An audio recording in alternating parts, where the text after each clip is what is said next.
And we're back, segment 3 of the Danny Vegas live show. Very important show today.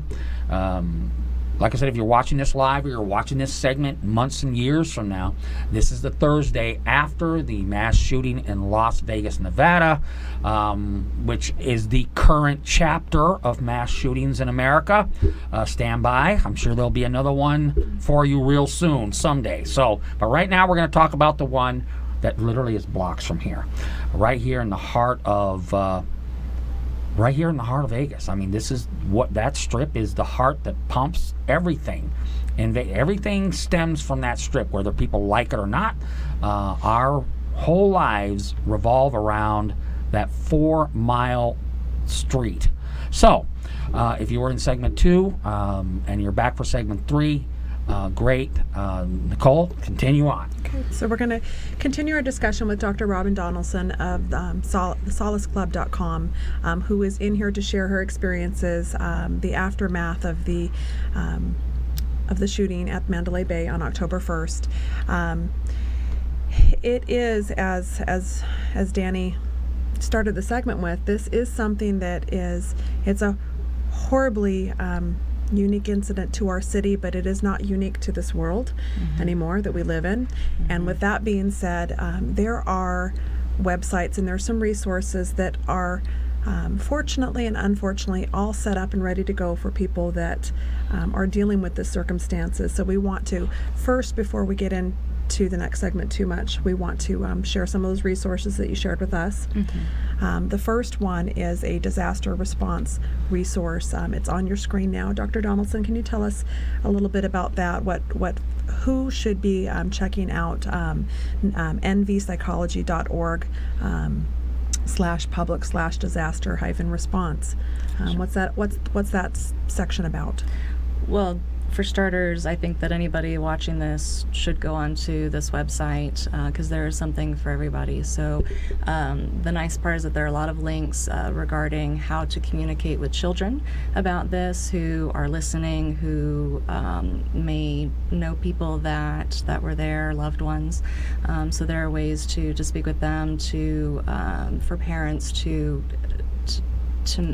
communicate what has happened and to reestablish that and reinforce that feeling of safety for children. So there's definitely some information regarding that.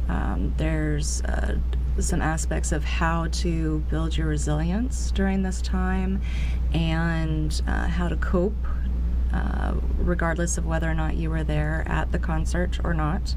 We are all coping with this, and so there are some guidelines. There are also there's information regarding the mental health professionals that are offering services, either sliding scale or for free for people that are struggling with what happened on Sunday and seeking services. And then I think that there are also ways that we can continue to donate, either donate blood, donate food, and those types of things that are needed right now in our city.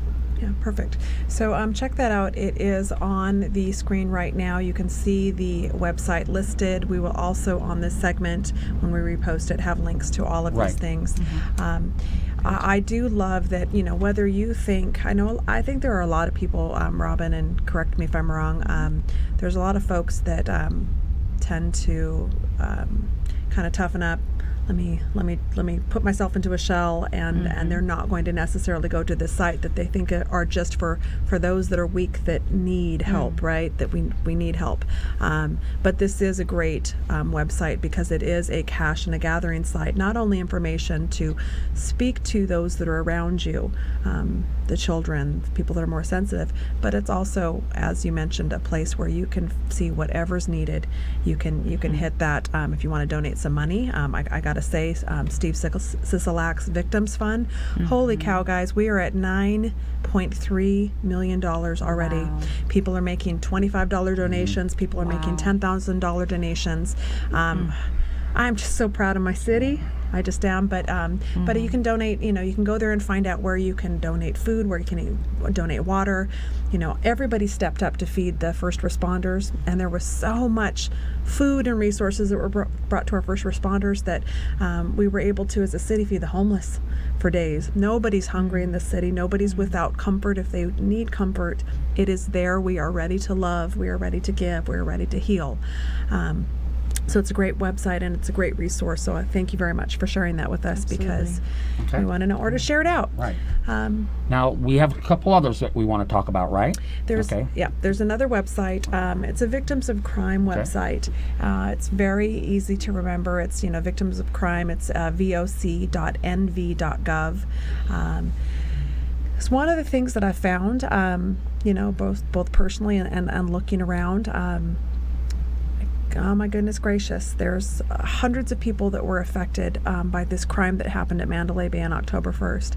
But there are folks out there that are being victimized in different ways, and maybe they feel like they're might get swept away and lost in the cracks of their time of need. So this website, Victims of Crime, voc.nv.gov, what a great resource for anybody, either ourselves or someone that we know that are dealing with something horrible.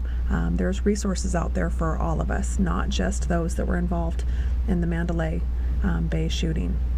So, It's a great resource. yeah. Absolutely. Okay. We have one more? Well, we've got one for our fellow media professionals Okay. that are out there.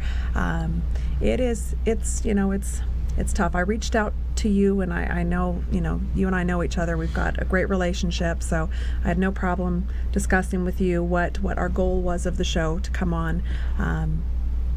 But I was thinking, gosh, who else can we bring in? Who can we talk to? And I reached out to one of my good friends she's a female Las Vegas taxi driver in town. Oh, wow. And she was not, and I told her, I was like, gee, Karen, hello, Karen Falcone. I love her. She's a light in this world.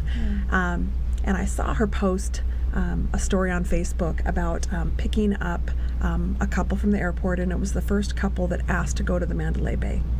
They had booked rooms previously to celebrate the wife's birthday, and it was the first time since the incident that someone needed to go there, and the mood was heavy, and two things came out of that conversation. I wanted her to come on and to talk to us about, because I feel like I look at her as the front lines ambassador to our city for the folks that are coming in and visiting, and she was really hesitant about coming on because she said, well, you know what, this did not affect me. There were other people that were out there that were picking up victims. Right. There were other people that lost people. I can't do that. She felt like it was going to be almost exploiting the tragedy. And after we talked and told her, what I wanted, she understood it more. But us in the media, we need to really be cognizant and aware of how we cover this, that we don't further victimize and exploit a bad situation. But let me get back to Karen's story in the Mandalay Bay, and we can take that off the screen if you want, Okay. Scott. Okay. So she picked up this couple, and they were feeling a little guilty about going to celebrate in a place where the celebration ended in a most horrible way. But they were also determined to make sure that 9/11 came up. And I think she's seen a lot of folks that are jumping into the cab because they're almost all tourists. They bring up 9/11 too when it comes to how to deal with Las Vegas. And after 9/11 happened and the whole entire country and the world came together, we saw in the aftermath, because everybody stopped.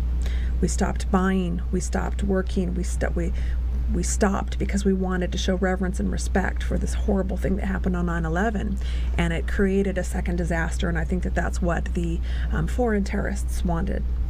And the word on the street from the folks that are coming in is that they want to be able to support Las Vegas, to support our city, where they've been coming for years and been fed in spirit and fun and celebration and decadence. They want to come back and give back to Las Vegas. And I think that was something to me that seemed good. and that I'm hoping that we all can, as we go back into the Mandalay Bay, when we go back to the Strip, when we go back to our city and give back, that we can, that it is honorable and respectful to do such. So, are we on the right track there for that, Dr. Donaldson? I think that it is wonderful. I haven't heard of many stories like that, but I love it. That's another way in which people can support Las Vegas and support the community is by coming out and by visiting us. As we know, this does not represent Las Vegas. This is not what Las Vegas is all about.